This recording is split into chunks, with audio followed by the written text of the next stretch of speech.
نحمده ونصلي على رسول الكريم اما بعد اعوذ باللہ من الشیطان الرجیم بسم اللہ الرحمن الرحیم وَإِذْ قُلْنَا ادْخُلُوا هَٰذِهِ الْقَرْيَةَ اور ہم نے تم سے کہا کہ اس بستی میں داخل ہو جاؤ فَقُولُوا مِنْهَا حَيْثُ شِئْتُمْ رَغَدًا وَادْخُلُوا الْبَابَ سُجَّدًا اور جو کچھ جہاں کہیں سے بھی چاہو کھاؤ پیو اور دروازے میں سے سجدے کرتے ہوئے داخل ہو جاؤ وَقُولُوا حِطَّةٌ اور زبان سے حِطَّةٌ کہو نغفر لکم خطایاکم ہم تمہاری خطائیں معاف فرما دیں گے وَسَنَزِيدُ الْمُحْسِنِينَ اور بھلے لوگوں کو اور زیادہ دیں گے فَبَدَّلَ الَّذِينَ ظَلَمُوا قَوْلًا غَيْرَ الَّذِي قِيلَ لَهُمْ پھر ان ظالموں نے اس بات کو جو ان سے کہی گئی تھی انہوں نے بدل ڈالی فَأَنزَلْنَا عَلَى الَّذِينَ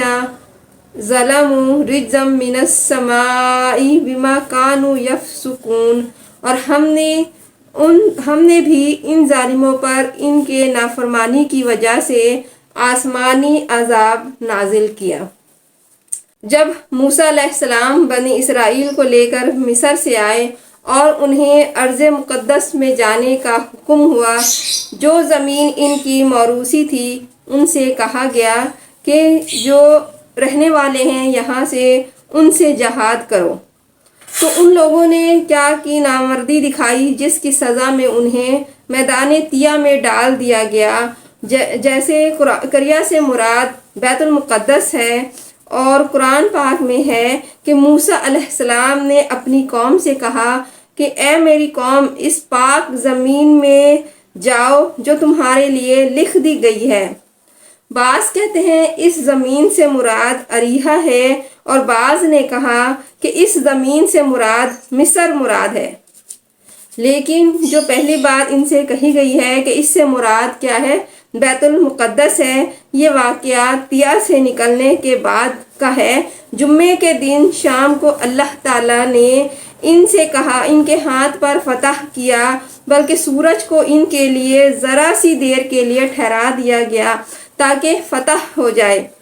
فتح کے بعد انہیں یہ حکم ہوا کہ اس شہر میں تم سجدہ کرتے ہوئے جاؤ جو اس فتح کی شکر گزاری کے لیے ہوگا۔ ابن عباس رضی اللہ تعالی عنہ نے سجدے سے مراد رکوع لی ہے اور راوی کہتے ہیں کہ سجدے سے مراد یہاں پر خشوع اور خضوع مراد ہے کیونکہ حقیقت پر اسے محمول کرنا ناممکن ہے۔